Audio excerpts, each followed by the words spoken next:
오늘은 28번째 시간이네요. 길게 왔네요. 갈라디아서는 8번째 시간. 이제 오늘 갈라디아서 구조 저희가 전에 보았던 거 간단히 보면서 이제 한 단계 조금 더 들어가 보도록 하죠. 그 전에 본 것처럼 갈라디아서는 크게 분류할 때 두 부분으로 그렇게 분류할 수 있다고 그랬죠. 그래서 1장과 2장 이것이 제 1부, 그래서 이제 서론과 바울의 사도직 그리고 그의 복음에 관한 것이라 했어요. 그래서 여기 다메섹 사건하고 바울의 1차, 2차 예루살렘 방문을 기록한 것은 바울 자신의 그 사도직을, 여기 다메섹 사건은 개인적인 사건이고 바울이 1차, 2차 예루살렘 방문한 것은 공적인 사도직에 대한 증명이죠. 공적으로. 그래서 예루살렘 사도들로부터 공적으로 증명받은 것이죠. 1차 때는 바울이 이제 베드로와 야고보만을 만났어요. 그래서 충분하지 않았고, 그래서 다시 제2차 방문했을 때 이제 다른 사도들을 함께 만났고, 거기서 모든 사도들과 함께 공적으로 바울의 사도직을 인정을 받죠. 이제 공인을 받는 셈이죠. 그래서 그 2차 때 보면은 2장 9절에 보면은 야고보, 게바, 요한까지 이제는, 처음에 1차 때는 이제 베드로, 거기 베드로하고 함께 이제 있으면서 야고보만 만나는데 2차 때는 아예 이제 공적으로 베드로, 야고보, 요한까지 2차 때 만났고, 그 베드로, 야고보, 요한 세 사도가 공적으로 인정을 하죠. 바울의 사도직을. 그래서 주관적인 것과 객관적인 사도직의 그 증명, 그것을 바울이 기록을 하고, 여기 안디옥 사건에서는 두 가지를 암시한다 그랬죠. 갈라디아 교회에 침투한 자들이 누구냐 하는 것하고, 15절에서 21절에서는 3장, 4장 이렇게 갈라디아서를 어떻게 전개할 것인가에 대한 복선을 그렇게 제시를 한다 했어요. 그리고 이제 2부에서는 3장, 4장, 5장, 6장에서는 이제 드디어 그 복선에서 암시했던 것들을 이제 전개하기 시작하죠. 근데 그때 그 아브라함으로부터 시작한다 그랬죠. 예. 왜냐하면 지금까지 계속 얘기했듯이 그 할례주의자들, 그 할례주의자들에 대한 논쟁이 시작될 거니까 아브라함부터 시작을 하고, 이제 그러다 보니까 율법에 대한 문제가 생겨서 길게 3장 19절에서 4장 20절까지 율법에 대한, 왜 율법이 이렇게 주어졌느냐 하는 것에 대한 또 바울의 이제 논증이 주어진다 그랬어요.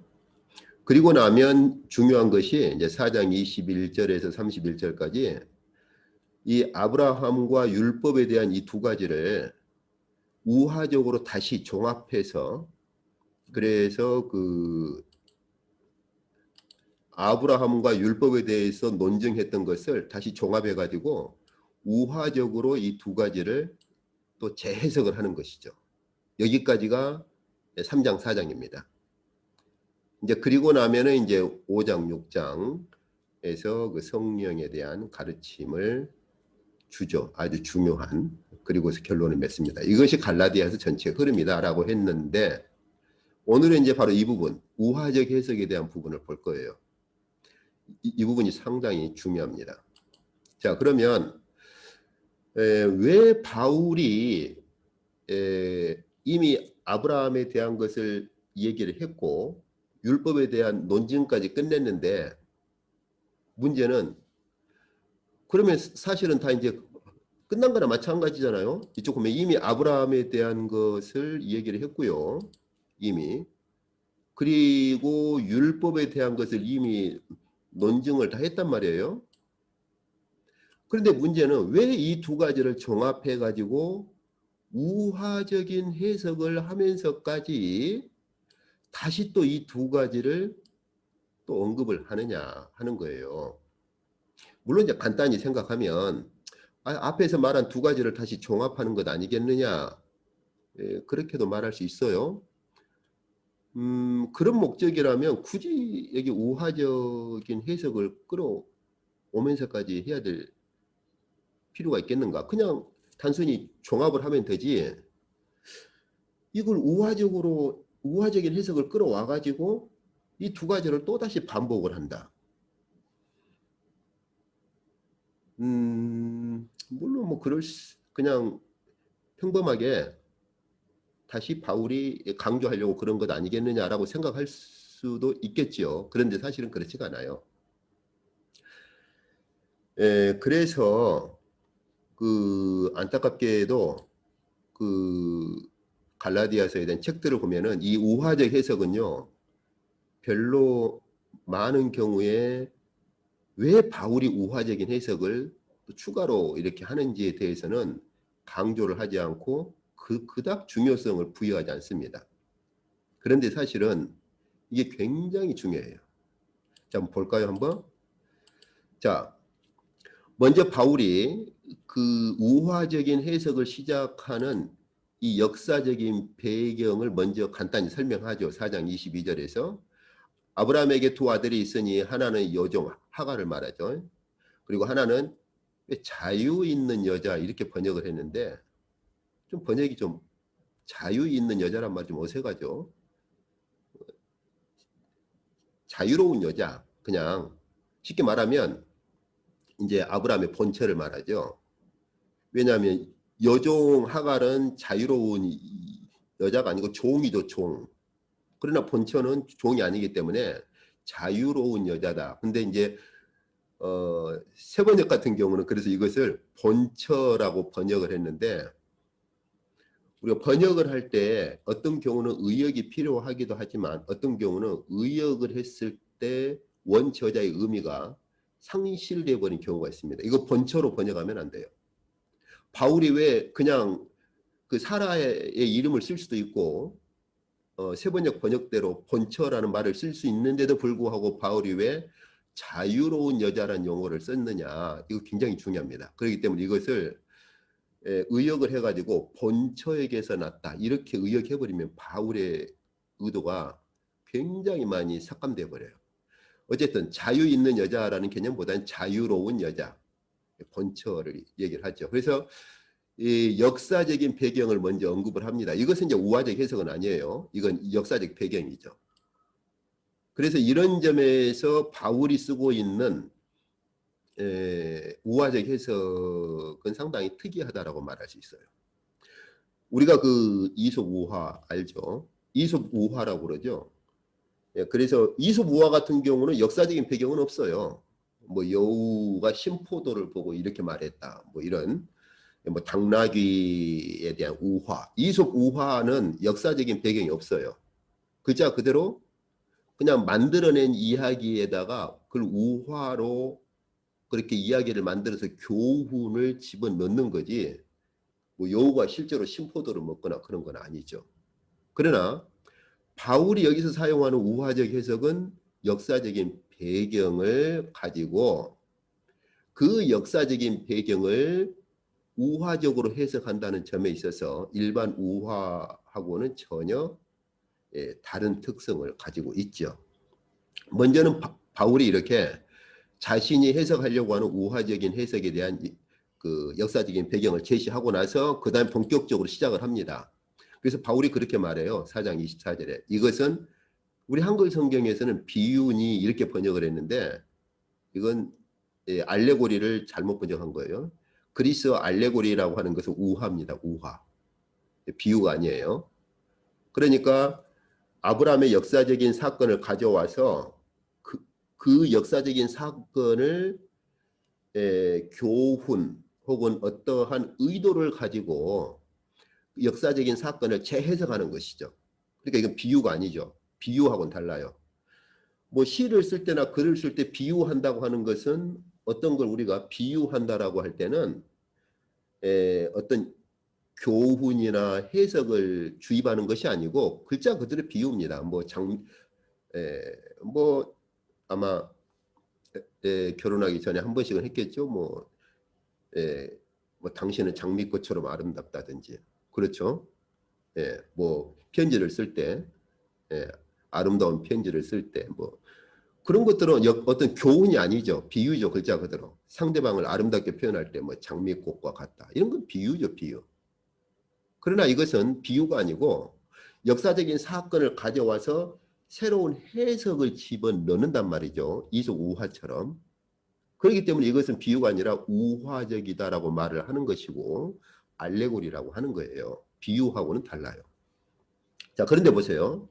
그러면 바울이 이 아브라함의 그 두 아들, 여종과 자유로운 여자에게서 출생한 두 아들을 가져와서 어떻게 재해석을 하느냐, 우화적으로 어떤 해석을 도입을 하느냐, 이쪽 보세요. 굉장히 중요한 말을 씁니다.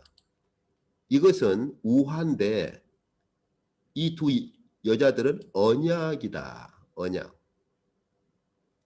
이게 이제 키포인트예요. 바울은 아브라함의 그 두 아들이 한 명은 여종 하갈에게서 출생했고 한 명은 본처인데 본처란 말을 쓰지 않고 자유로운 여자에게서 출생했다라고 이 역사적인 사건을 가져오면서 이 역사적인 사건에다가 바울이 집어넣고 싶어하는 해석이 뭐냐, 그 역사적인 사건을 어떻게 해석하고 싶어 하느냐, 그것을 언약의 관점으로, 언약으로 지금 해석을 하려고 하는 거예요. 자, 그럼 봅시다. 이제 더. 그래서 바울이 이제 여기서부터 역사적 사실에 대한 우화적 해석을 4장 24절부터 시작하는 거예요. 그럼 이제 봅시다. 어떻게 이제 더 이 부분을 어떻게 우화적인 해석을 그렇게 진행하는지 한번 봅시다. 이 여종, 하갈이라고 하는 여종은 보세요. 여기 여종에게서는 육체를 따라났다. 그러니까 이 하갈을 역사적으로 하갈이라는 여종을 무엇으로 그 알레고리적 해석을 하느냐? 육체와 같은 자로. 그 다음에 자유 있는, 그런데 여기 있는 것처럼 자유로운 여자. 자유로운 여자는 약속으로 그렇게. 왜요? 우리가 너무나 잘 알듯이 창세기 보면 하나님께서 아브라함에게 아들에 대한 약속을 주시고 바로 사라로부터 이제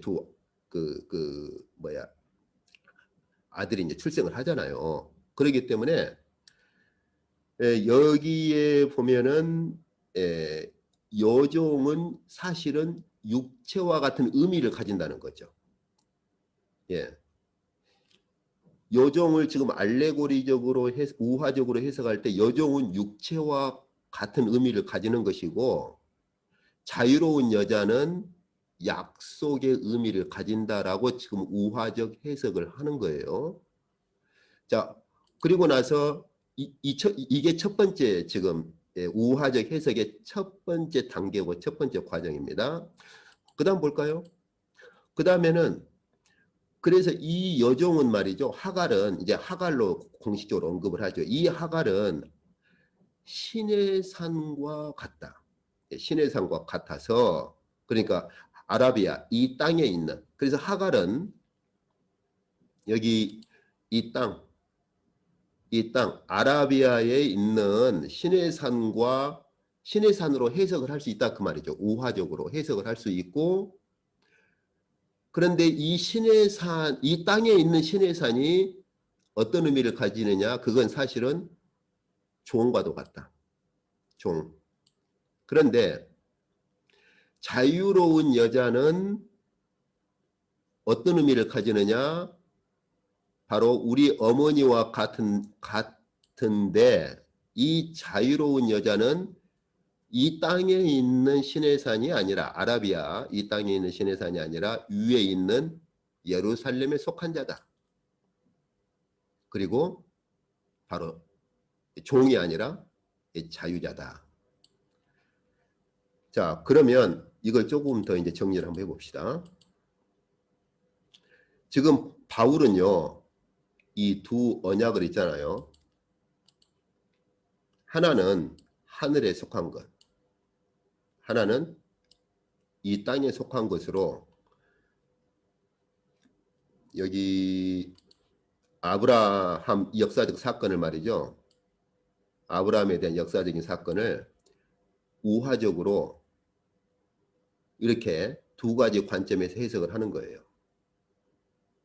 그래서 하늘에 속한 자와 땅에 속한 자로, 땅에 속한 자는 여종으로부터 시작됐고, 그리고 그 여종으로부터 시작된 것은 약속이 아니라 육체로부터 출생한, 육체적인 출생이고, 약속의 출생이 아니라 육체적인 출생이고, 그 육체적인 출생은 바로 뭐냐? 신의 산에 속한 자다. 하늘이 아니라 이 땅의 신의 산에 속한 자다. 보세요. 지금 바울이 아브라함의 이 사건을 지금 땅에 속한 여종을 땅에 속한 자로 우화적 해석을 하면서 그 여종은 육체에 속한 자이고, 그 육체에 속한 여종의 계열을 어디로 지금 그 애들 끌고 갑니까? 신의 산, 율법으로 끌고 가버리는 거예요. 율법으로. 그럼 결국 이걸 반대로 볼까요? 율법에 속한 자는 그럼 영에 속한 자가 아니라, 자유로운 자가 아니라, 율법에 속한 자는, 신의 산의 율법에 속한 자는 육체에 속한 자가 되는 것이죠. 육체에 속한 자이고, 신의 산의 그 율법 아래에 있는 자들은 여종의 후손이 되어버린 거예요. 이제 약속의 후손이 아닌 거죠. 지금까지 계속 진행해온 것을 이제 정리를 하기 시작하는데, 우화적인 해석을 가지고 정리를 하는 거예요. 그리고 육체에 속한 자이기 때문에 약속이 아니라 여종을 따라서 육체에 속한 자이기 때문에 종노릇 한다는 거예요. 자유자가 아니라는 거예요. 그러나 반면에 또 한 그룹의 언약이 있다는 것이죠.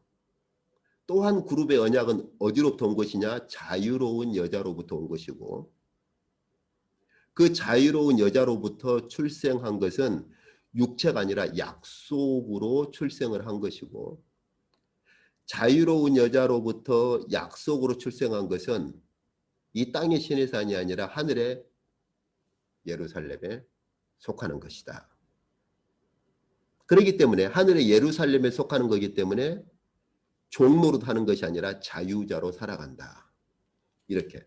자, 이제 좀 정리해 볼까요? 왜 바울이 우화적인 해석을 사용하느냐? 왜? 이 하늘과 땅에 속한 것들, 하늘과 땅에 속한 것들에 대한 것들, 하늘에 속한 것, 이 하늘에 속한 어떤 가르침, 하늘에 속한 진리, 하늘에 속한 것들을 가르칠 때 우화적인 해석을 씁니다. 이건 바울만이 아니에요, 사실. 바울만이 아닙니다. 사도들 이후에 교부들도 그래요. 교부들도 그 하늘에 속한 특성, 하늘에 속한 특성이나 하늘에 속한 것들을 가르치고자 할 때 우화적인 해석을 굉장히 많이 사용을 합니다. 이것이 이제 그 굉장히 두드러진 것이 교부들 중에 알렉산드리아 학파에 속한 교부들에게서 이런 것들이 굉장히 두드러져요. 근데 그것을 그 교부들을 단순히 그 교부들의 그런 신앙의 측면이나 그런 것들 생각 안 하고 뭐 교부 신학 이렇게만 취급하는 교부 신학자들 보면 마치 알렉산드리아 학파가 우화적인 이런 해석을 하는 그 교부들의 해석을 좀 이렇게 뭐라고 할까요? 좀 뭐 무시하는 건 아니겠으나 어쨌든 조금 관심들을 많이 가지질 않아요. 근데 그것은 그 내면에 있는 것들을 파악을 하지 못하는 거죠. 자, 어쨌든 바울은 지금 이제 보세요. 어디로 이제 끌고 가고 있느냐? 자, 다시 한번 전으로 좀 가봅시다. 이 부분 중요합니다, 이제. 그래서 보세요. 여기 바울은 먼저 아브라함과 율법에 대한 논증을 하고 나서 이것을 방금 제가 보았죠. 이 두 부분을 하늘에 속한 진리와 땅에 속한 것들로 더 확대 해석을 하기를 원하는데 이렇게 해석하기에는 우화적 해석이 굉장히 적절합니다. 우화적 해석이 아니면 이 아브라함과 율법에 관한 이 두 가지의 특성, 하늘에 속한 율법의 다시 말하면 하늘에 속한 것의 특성과 이 땅에 속한 것의 특성 두 가지를 설명하기에 굉장히 한계가 있어요. 이것들을 가장 잘 표현할 수 있는 게 우화적 해석입니다. 이제 앞으로 더 보겠지만은 그래서 이 우화적 해석이 아니면 이런 해석을 충분히 할 수가 없어요. 그래서 방금 제가 본 것처럼 바울은 이제 지금까지 그 아브라함에 대한 논증을 하고 율법에 대해서 논증을 했던 것을 이제 어쩌면 이게 바울이 진정으로 의도하고 바울이 진정으로 이제 원하는 거예요.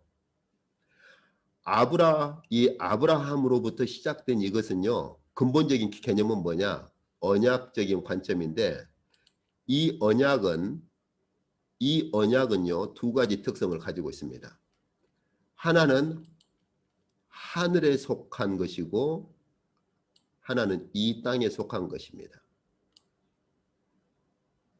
이 언약이 하늘에 속한 것은 하나님의 약속으로부터 주어진 언약이고 그것은 예루살렘에 속한 것이고 자유자이지만 땅에 속한 언약은 뭐냐? 여종으로부터 그 계열을 따라 육체로 주어진 것이고 그것은 시내산에 속한 것이죠.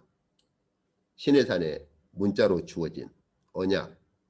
다시 말하면 지금 갈라디아 교회에 들어온 할례를 받고 율법을 지켜야만 구원을 얻는다라고 주장하는 이쪽 계열들이죠. 그들은 사실은 그 율법 아래서는 사실은 자유자가 아니라 율법의 종노릇하는 자들입니다. 이건 저희가 지금까지 계속 본 것들이에요. 그래서 저희는 앞으로 이제 무엇을 더 이 부분에서 무엇을 더 주목을 해야 하느냐?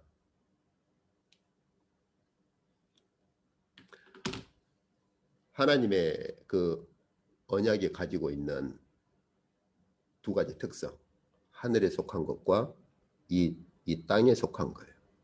이걸 5장, 6장 가면 5장, 6장에서 이 부분을 더 구체적으로 확대 설명하는 게 5장, 6장이에요. 그래서 바울이 여기서 우화적 해석을 하고 있는 이 본질을 이해를 못하면 5장, 6장 이해를 못합니다. 여기 그 하늘에 속한 자, 이 하늘에 속한 자를 자유로운 자로 얘기를 하잖아요. 이 자유로운 자를 5장, 6장에서는 성령을 따라 사는 자로 말합니다. 그러면 반대로 말해서 성령을 따라 사는 자는 율법 아래서 종노릇 하는 자가 아니고 마치 아브라함의 자유로운 여자의 자녀들에 속한 자와 같아서 그러한 자들은 어디로 들어가느냐? 이 땅이 아니라 하늘의 예루살렘으로 들어간다는 거예요. 굉장히 중요하죠. 그런데 만약에 성령을 따라 살지 않고 여기 아라비아의 시내산에 속한 자들처럼 율법 행위에 속한 자들은 율법의 종노릇으로 끝나고 그들은 하늘의 예루살렘에 못 들어가요. 그럼 한번 생각해 보세요. 이런 것들을 어떻게 구구절절히 다 설명하겠어요? 이런 것들을 함축할 수 있는 가장 좋은 게 뭡니까? 우화적 해석이에요. 그래서 방금 제가 설명한 것처럼 여기 이 두 가지를 아브라함과 율법에 대해서 지금까지 전개했던 이 두 가지의 본질, 하늘에 속한 것이냐 땅에 속한 것이냐 하는 이 두 가지의 본질을 가장 적절하게 표현하고 해석을 대입할 수 있는, 해석을 집어넣을 수 있는 것이 우화적 해석입니다. 우화적 해석이 아니면 이렇게까지 해석을 하기가 힘들어요. 구구절절히 신학적으로 설명을 해야죠. 그래서 이 우화적 해석은 단순히 바울이 여기서 우화적 해석을 사용했다, 이 정도 하고 지나가 버리면은 사실은 이게 결론부와 같아요. 바울이 지금까지 끌어온 것에 대한 결론입니다. 결론. 근데 이 부분의 중요성을 그냥 지나가 버리는 것이고, 그러면 5장 6장에서 이 자유로운 자들이 왜 하늘의 예루살렘에 속하는지에 대한 바울이 5장 6장에서 전개하는 그 부분 전개에도 흐려져 버리는 것이죠. 근데 일단 갈라디아서 한번 책들을 보세요. 이런 흐름들에 대해서 그렇게 세심하게 잡아내지를 못해요. 그래서 이제 이 부분을 볼 때 다시 한번 저희가 놓쳐서는 안 될 것이 바로 이 부분이거든요. 아브라함과 함께 왜 율법이 주어지고 종노릇 했다는 것이 무엇이냐 하는 것이고, 그 다음에 5장 6장 가면 자유로운 자로 산다. 하늘의 예루살렘에 속한 자가 어떻게, 그러면 그 하늘의 예루살렘에 속한 자는 어떻게 자유로운 자로 살 것이냐, 어떻게 그럴 수 있는가, 그 부분에 대한 설명이 5장 6장이거든요. 근데 그 부분을 설명할 때 성령으로 설명을 하고, 그것은 이미 사실은 2장에서 바울이 이미 언급을 했어요. 아브라함 논증만이 아니라 바울이 이미 논증을 했습니다. 우리가 이미 봤죠. 믿음으로 의롭다함을 받을 때 바울이 성령의 사건을 끌고 왔어요. 그 부분은 다시 5장 6장 들어갈 때 다시 한번 재점검을 해봅시다. 자, 그래서 바울이 이제 좀 더 구체적으로 지금까지 저희가 보았습니다만은 종노릇 한다고 하는 개념. 그래서 이 바울이 아브라함 때부터 그리스도 때까지 이스라엘 백성을 하나님께서 가두어 버리셨다. 그런데 어떻게 가두어 버렸느냐? 그럴 때 바울이 지금 계속 썼던 것이 바로 그 개념이죠. 여기 본문에 보면 저희가 지금까지 보았었죠. 3장 22절 23절이 주 개념이라고 그랬죠. 이것을 추가로 확대해서 해석하는 것이 1차, 2차, 3차, 4차에 걸쳐서 메타포를 씁니다. 이 메타포라고 하는 게 일종의 그림 언어죠. 그림 언어. 가령 우리가 어린 애들에게 뭘 설명할 때 마치 그림으로 보여주듯이 이렇게 설명하는 거죠. 그래서 이 죄 아래에서 종노릇 하는 것을 지금까지 본 것처럼 바울은 훈육자 아래에 있는 그림 언어를 하나 쓰고, 그 다음에 보호자나 관리인 아래에 있는 그림 언어를 쓰고, 그 다음에 여기 이제 스토이케이아라고, 저는 이걸 참 번역하기가 참 힘들어요. 그래서 그냥 차라리 우리가 아멘, 할렐루야 이런 것들 히브리어 그대로 쓰잖아요. 그리스어 그대로 쓰고 그런 것처럼 이 영어는 차라리 그냥 스토이케이아 이렇게 썼으면 좋겠어요.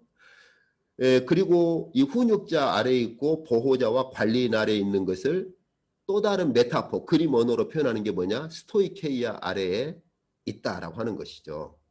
그래서요, 이쪽 보세요. 죄 아래에 있다라고 하는 것을 다시 재설명하는 게 뭐냐? 그래서라는 말로 그림 언어 하나, 제1차 메타포를 써서 이 연결어를 써가지고 설명합니다. 죄 아래에 있는데 그렇기 때문에 무엇과 같은 것이냐? 훈육자 아래에 있는 것과 같은 것이다. 그 말이에요. 죄 아래에 있는 것은. 그 다음에 또다시 그것을 반복합니다. 4장 1절 2절 보면 뭘로? 어떤 그림 언어로? 2차 메타포를 쓰는 게 뭐예요? 보호자와 관리인 아래에 있는 것으로 또다시 반복해서 또 쓰는 거예요.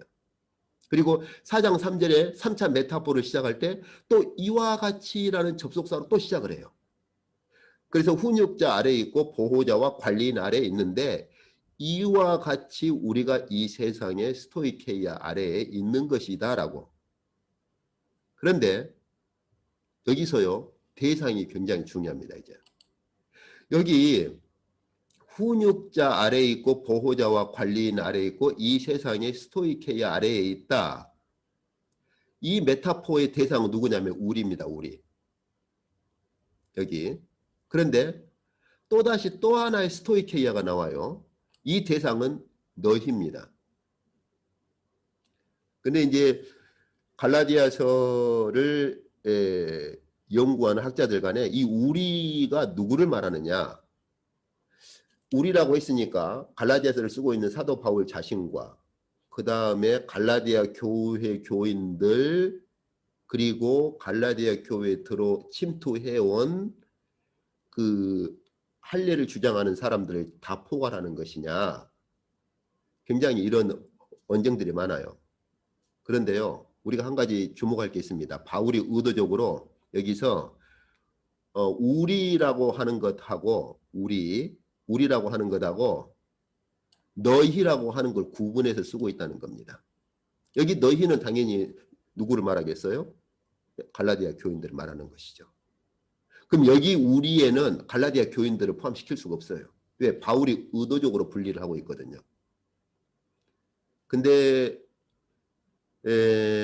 많은 경우 보면 여기 우리에다가 갈라디아 교인들까지 포함을 시켜버리려고 시도하는 그런 글들을 보는데 그것은 바울이 지금 우리와 너희를 구분하고 있는 그 구분점에 대해서 유의하지 않는 거죠. 강구하고 있는 거예요. 그러면 봅시다. 여기서 우리라고 하는 것은 바울 자신과 그 다음에 갈라디아 교회에 들어온 유대주의자들을 말하는 거예요. 이제 뒤에 더 볼 겁니다. 그리고 여기서 너희는 당연히 갈라디아 교회를 말하죠. 그래서 이런 죄 아래에 있는 것은 훈육자 아래에 있는 것과 같고 첫 번째 그림으로 첫 번째 메타포.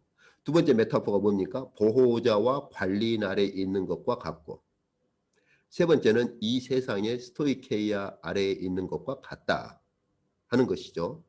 그럼 여기서 보세요. 이 세상의 스토이케이아 아래에 있는 게 누가 포함됩니까? 바울과 유대인들. 그러죠. 예.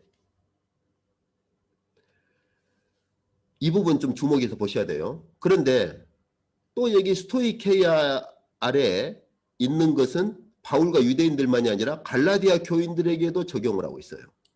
그럼 도대체 이 스토이케이아가 뭘까? 우리 한글 성경에 뭐 초등학문 그렇게 번역했는데 초등학문 아래에 있는 대상은요. 유대인들과 갈라디아 교인들을 다 포함을 해버리고 있어요. 이렇게. 그리고 그 아래에서 종로를 했다는 것이죠. 다. 이 부분을 안 놓쳐야 됩니다. 이 부분 굉장히 중요해요. 이 부분. 그래서 이 초등학문이라고 번역된 스토이케이아를 어떻게 볼 것이냐 그럴 때 대부분의 경우에 둘 중에 하나를 선택합니다. 하나는 뭐 우주의 그 천체를 이루는 구성 요소, 또 하나는 영적인 세력들. 이렇게 두 가지로 봐요. 예. 앞전에 얘기해 보니까 이번에 뭐 홍인규 교수 책 펴냈는데 거기서도 홍인규 교수는 여기 이 세상의 초등학문 스토이케이아를 영적인 세력으로 그렇게 피력을 한 것 같아요. 근데 그건 굉장히 문제가 많아요. 자, 봅시다 한번. 근데 홍인규 교수만이 아니라 대부분의 그 갈라디아서 이 부분이 주장하는 학자들의 견해가 대부분은 두 가지입니다.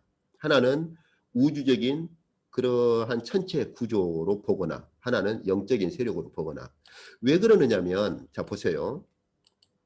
이제 그 이유를 아까 제가 설명한 것처럼 이것이 주 개념이라 그랬죠. 3장 22절 23절입니다. 이것을 계속 이 부분 3장 22절 23절 그래서 그 죄 아래 그 가두었는데 그 죄 아래 가두었다는 게 뭐냐? 율법 아래 그렇게 묶인 것이다.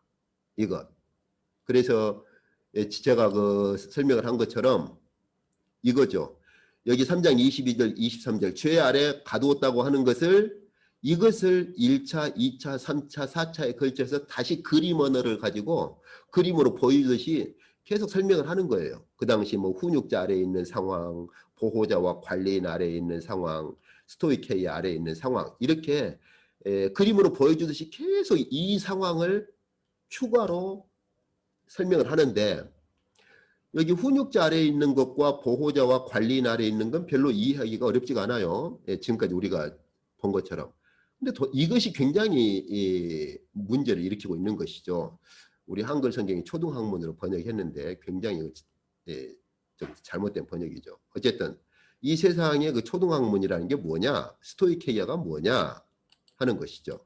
그래서 이 부분을 할 때 저희가 지금까지 보았었죠. 이거 여기 별들이나 천체들에 대한 개념은 2세기 중반 이후에 등장합니다. 바울 당시 때는 스토이케이아가 별들이나 천체들에 대한 개념은 이 스토이케이아라는 그리스어에서 이 신약시대나 신약시대 이전 그 당시에는 이 단어, 이 개념이 등장하지가 않아요.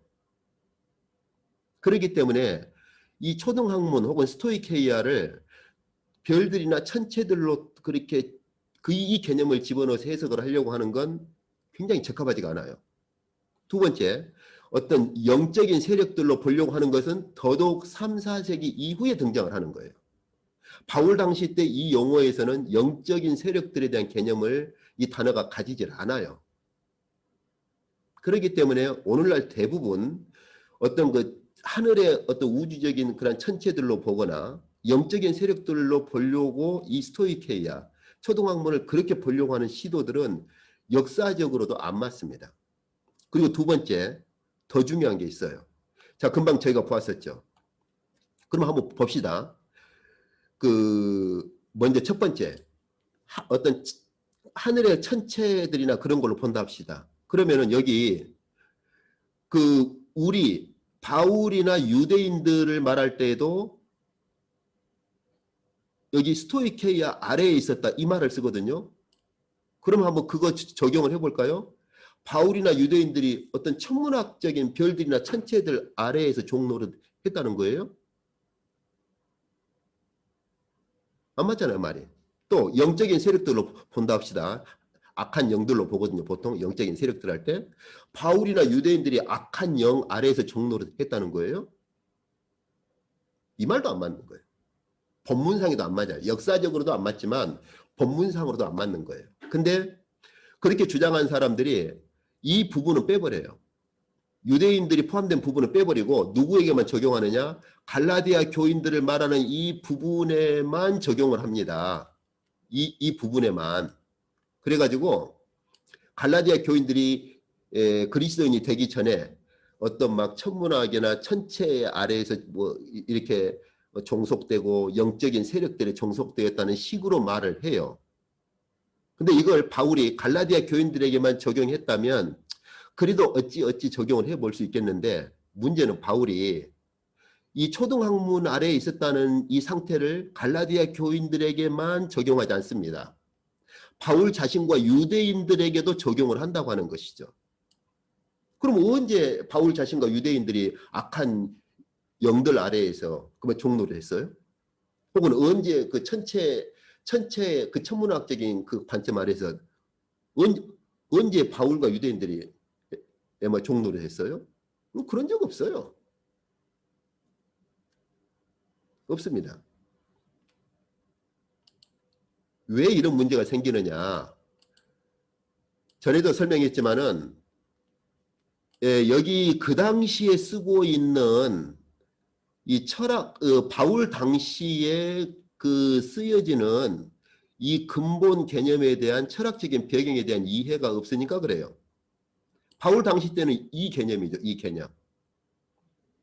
그래서 제가 지금까지 거듭거듭 설명했지만은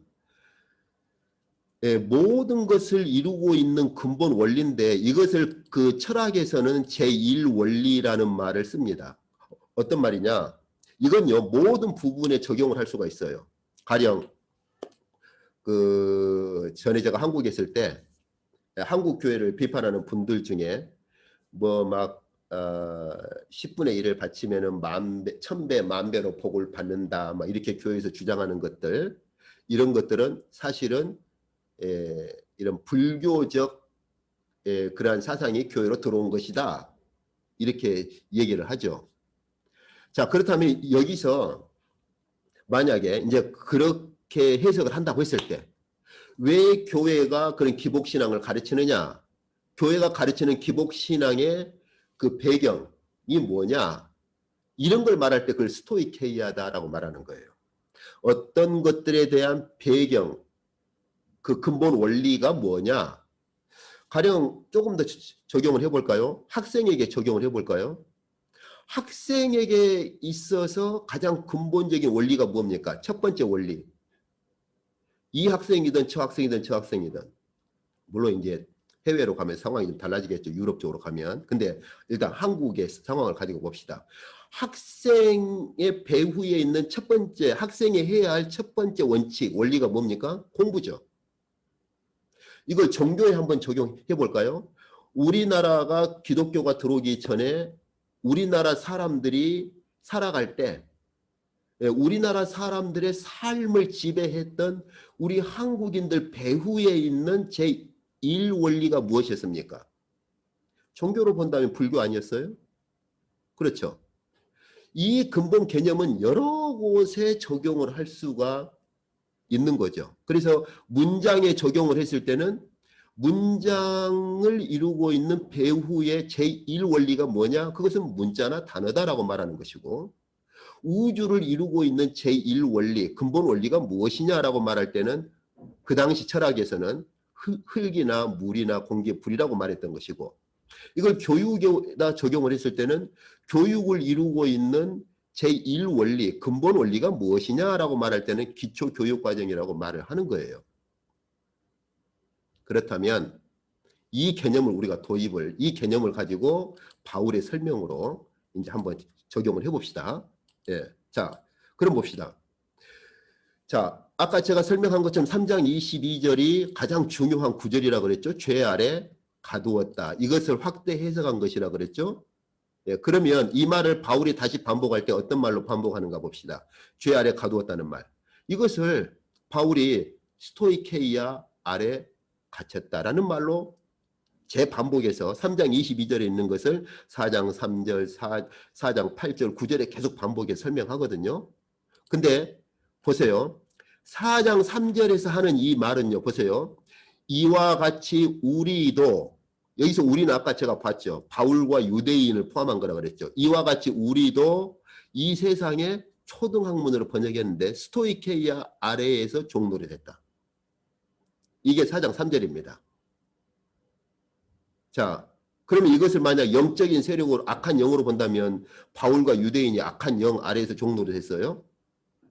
아니면 천문학적인 관점으로 본다면 바울과 유대인이 천문학적인 관점 아래에서 종노릇 했어요? 그런 적 없어요. 그래서 이 말을 바울이 다시 반복할 때 보세요. 어떻게 반복하는가? 이와 같이 우리도 어렸을 때 보세요.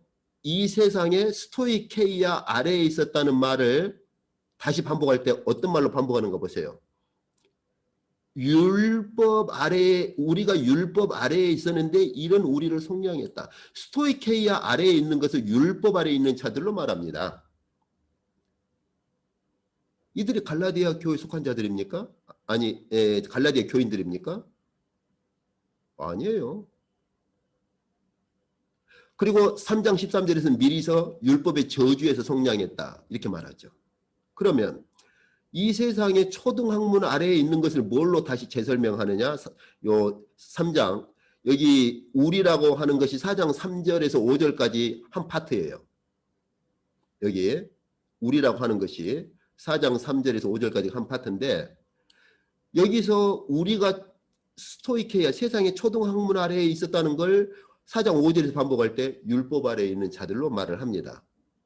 그 다음 두 번째 보세요. 이제 너희를 4장 6절에서 10절까지를 이제 너희라고 갈라디아 교인들을 말하죠. 근데 여기도 똑같이 너희가 스토이케이아 아래에 있었다는 말을 씁니다. 4장 6절에서 10절까지. 그런데 여기서는 보세요. 너희가 기독교인이 되기 전에, 교회로 들어오기 전에, 너희가 그리스도인이 되기 전에 너희는 하나님이, 이거 번역이요, 하나님이 아닌 자들에게 종노릇 했다. 이것 때문에 악한 영으로 보려고 하는 거예요. 이것 때문에 악한 영으로. 자, 그러면 보세요. 갈라디아 교인들이 하나님의 백성으로 들어오기 전에 악한 영들에게 종노릇 했겠지요. 예, 그렇게 대입을 할 수 있겠죠. 자, 조금 더 보고 제가 설명할게요. 그런데 너희가 이제 다시 또 초등학문 아래로, 스토이케이아 아래로 돌아가서 종노릇 하려고 하느냐? 그러면 갈라디아 교인들이 다시 요 초등학문 아래로 가려고 한다는 게 여기 하나님이 아닌 자들에게로 다시 돌아가려고 한다는 말이냐? 그것이 아니죠. 바울은 어떻게 말해요? 너희가 날과 달과 절기, 유대인의 이런 절기들을 너희가 지키고 있지 않느냐? 이렇게 말하는 것이죠. 자, 이제 봅시다. 첫 번째, 바울은요, 아까 제가 설명했던 개념을 가지고 봅시다. 할례를 받고, 자, 한 번 더 제가 비유로 설명하고 이 본문을 제가 설명할게요. 자, 봅시다. 복음이 우리나라에 들어오기 전에 우리의 생활을 지배했던 종교적인 배경이 뭡니까? 주 종교적인 제1 원리가 무엇입니까? 불교 아닙니까? 예. 전에 제가 한번 이제 강의할 때 이조 시대의 불교의 영향권 아래 있었다라는 표현을 쓰니까 그때 이제 좀 한국사에 이렇게 밝은 이제 교수님이 그런 말을 해요. 이조 시대에는 불교가 아니라 유교의 영향 아래 있었습니다. 그래서 그럽니까? 제가 한국사에 대한 그런 것들이 충분치 않아서 감사합니다라고 제가 시정을 했는데, 자, 어쨌든 종교적인 부분을 봅시다. 하여튼 간에 뭐 이조 시대가 됐든 그전 시대가 되었든 간에 우리나라를 사실 우리 그 사람들의 삶을 지배하고 사람들의 삶의 배후가 되는 종교가 무엇이냐? 제1 원리. 기독교가 들어오기 전에 사람들이 늘 생각을 하고 윤회 사상을 가진다든지 이러한, 왜 사람들이 윤회 사상을 가졌습니까? 왜 그리고 사람들이 이렇게 복을 빌고 했어요? 그 배후의 제1 원리가 무엇입니까? 불교잖아요. 그렇다면 갈라디아 교회의 할례를 주장하고 율법을 지켜라라고 주장한 그 사람들의 배후 제1 원리가 무엇입니까? 그 사람들은 율법이죠.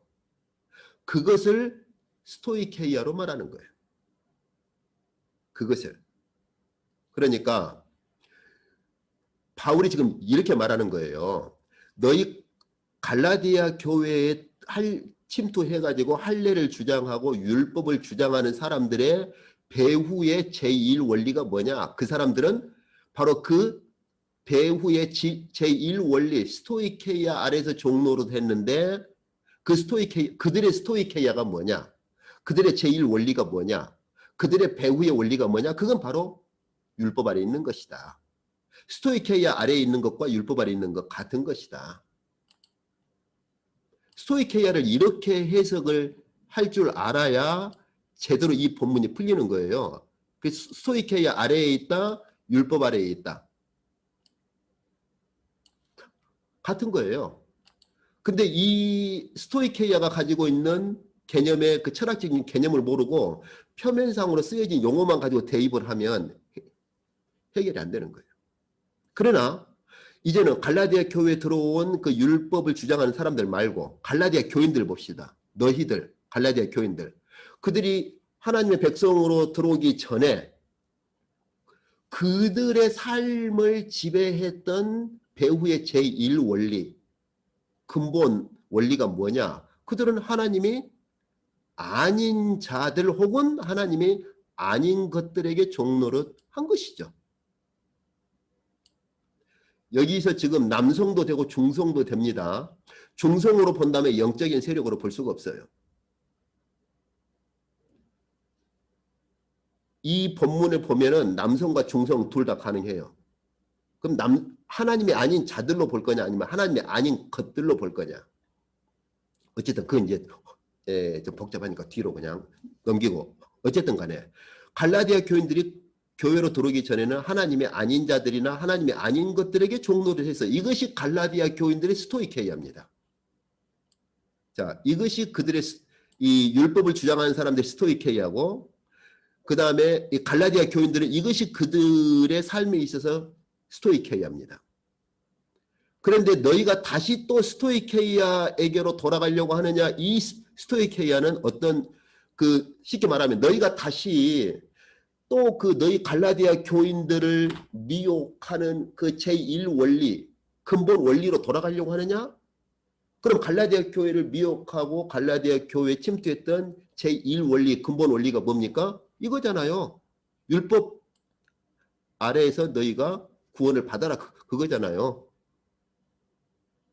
그래서 바울은 이 두 번째 부분은 바로 이 부분을 또 적용을 하는 거예요. 이렇게. 그래서 너희가 다시 그 초등학문 스토이케이아 아래로 돌아가서 종로를 하려고 하는 것을 다시 반복해서 말할 때 너희가 날과 달과 절기 해를 왜 지키냐? 이걸로 말하는 거예요. 이걸로. 이렇게. 자, 이제 정리를 좀 해봅시다.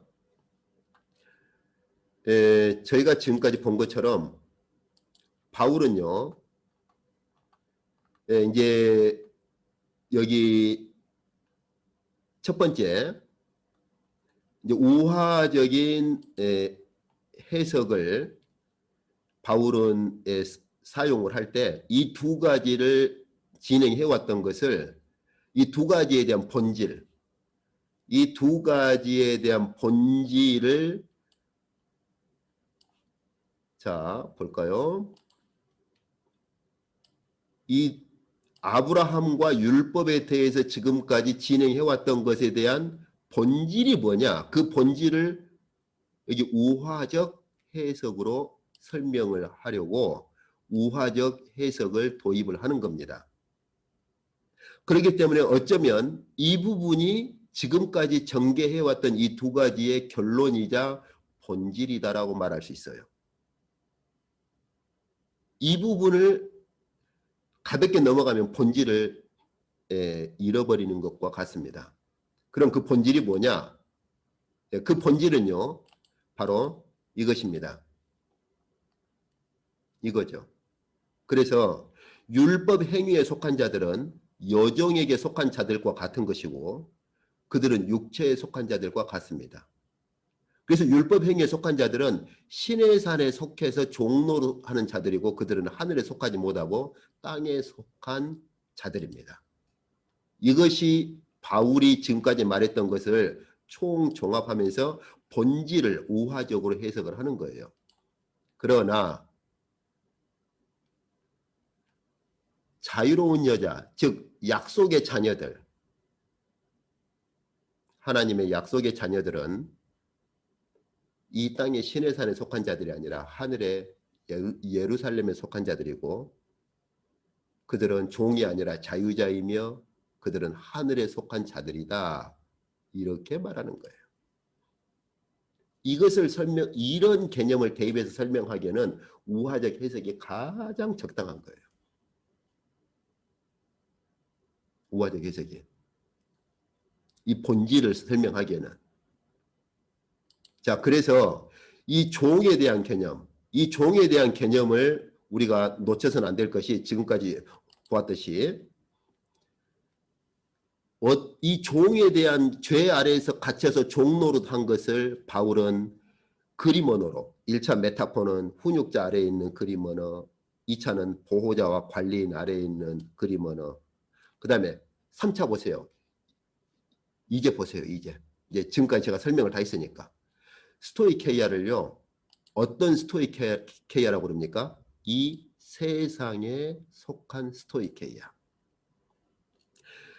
갈라디아 교회에 침투해가지고 할례를 주장하고 율법을 주장한 사람들 배후에 있는 제1 원리가 무엇입니까? 율법 지켜. 그래야 구원받잖아. 근데 그것은 그 스토이케이야. 그 초등학문은 어디에 속한 것이다? 하늘에 속한 것이 아니라 이 세상에 속한 거야. 그래서 바울이 그냥 스토이케이아라고 하지 않고 이 세상의 스토이케이아라고 하는데 이 말은 이 세상에 속한 근본 원리다. 너희 갈라디아 교회에 침투해가지고 야 할례를 받고 율법을 지켜라고 주장하는 그 사람들의 배후에 있는 근본 원리가 뭐냐? 스토이케이아가 뭐냐? 그들의 것은 이 세상에 속한 거야. 이 땅에 속한 거야 하는 거죠. 그 아래서 종노릇 하는 거야. 근데 너희 갈라디아 교인들도 전에는 너희가 삶을 살았을 때 너희 삶을 지배했던 배후의 근본 원리가 뭐야? 하나님의 아닌 자들 혹은 하나님의 아닌 것들에게 종노릇 했잖아. 그 말이죠. 그래서 유대인은 유대인대로 스토이케이아, 초등학문, 스토이케이아가 있고 갈라디아인들은 갈라디아인들대로 스토이케이아가 있는 것이죠. 우리도 마찬가지예요. 안 그럽니까? 제가 거듭거듭 설명했듯이 한국인들이 복음이 들어오기 전에 한국인들의 삶을 지배했던 배후의 근본 제1원리가 뭡니까? 유교와 불교 아닙니까? 그러니까 지금도 구정되면은 시댁에 인사 안 가면 아주 큰일 나는 거죠. 뭐예요? 지금도 우리 한국민의 삶을 지배하고 있는 배후의 근본 제1원리가 뭐예요? 학생의 제1원리는 뭡니까? 공부하는 것이고 기독교인이 되었지만은 아직도 구정 때 이런저런 거 안 하면 큰일 나는 거죠. 무엇 때문에 그래요? 뭐가 우리의 삶을 지배하고 우리 배후에 우리의 삶을 지배하는 제1원리가 뭡니까? 유교적 사상이잖아요. 그렇잖아요. 예, 그러면 갈라디아 교회 율법주의자들의 삶을 지배했던 그들의 근본 그 배후의 원리 제1원리가 뭡니까? 할례와 율법이죠. 그럼 갈라디아 교인들의 삶을 지배했던 갈라디아 교인들의 삶의 배후를 지배했던 제1원리가 뭐예요? 그들은 하나님이 아닌 것들이나 하나님이 아닌 자들에게 종노릇한 거예요. 그런데 이제는 갈라디아 교인들이 어떤 초등학문, 어떤 스토이케이아 아래로 돌아가려고 하는 거예요? 할례와 율법을 주장한 사람들이 가지고 있는 스토이케이아. 뭡니까? 날과 달과 절기를 지켜 그 스토이케이아 아래로 다시 돌아가려고 하는 거예요. 바울이 말하는 거예요. 그러면은 너희 끝장이다. 그러니까 이 초등학문이란 말을 이렇게 문자적 몇 가지를 가지고 이 항목들을 여기서 가지고 여기 적용하려고 하니까 안 되거든요. 문장 이것도 적용이 안 되고 우주의 근본 원리 이것도 적용이 안 되고 그러다 보니까 2세기나 4세기를 넘어선 개념들을 도입을 하려고 하는 거예요. 그죠? 신약신학자들이. 그래서 이거 천체? 오케이. 근데 유대인들은 이거 적용이 안 되잖아요. 그 부분을 안 본 거예요. 그러면은 악한 영들? 좋아요. 갈라디아 교인들은 적용한다 합시다. 이것이 3, 4세기 후에 등장한 개념이라 할지라도 어쨌든 그냥 주입을 한다 합시다. 그러면 이게 할례를 주장하고 율법을 주장한 유대인들이 적용이 가능하냐 그 말이에요. 안 되는 거예요. 이 단어가 가지고 있는 철학적인 근본 개념을 이해를 못하면 이 문제는 해결이 안 나는 거예요. 그래서 저희가 지금까지 봤듯이 바울은 이 초등학문이라는 말, 스토이케이아라는 이 말을 유대인에게도 적용하고 갈라디아 교인에게도 적용하는데 어떤 개념으로? 유대인들의 삶을 지배했던 그 배후에 있는 근본 원리, 제1원리가 뭐냐? 할례와 율법이고 갈라디아 교인들의 삶을 지배했던 근본 원리, 제1원리가 뭐냐? 그들은 하나님의 아닌 것들이나 하나님의 아닌 자들에게 종노릇한 거예요. 자, 이제 다음 주에 이 우화적 해석을 조금 더, 이 우화적 해석이 가지고 있는 중요성을 조금 더 저희가 살펴보고 5장으로, 이제 5장, 6장으로 이제 건너가 보도록 그렇게 하겠습니다. 오늘 이쪽까지 하도록 하겠습니다.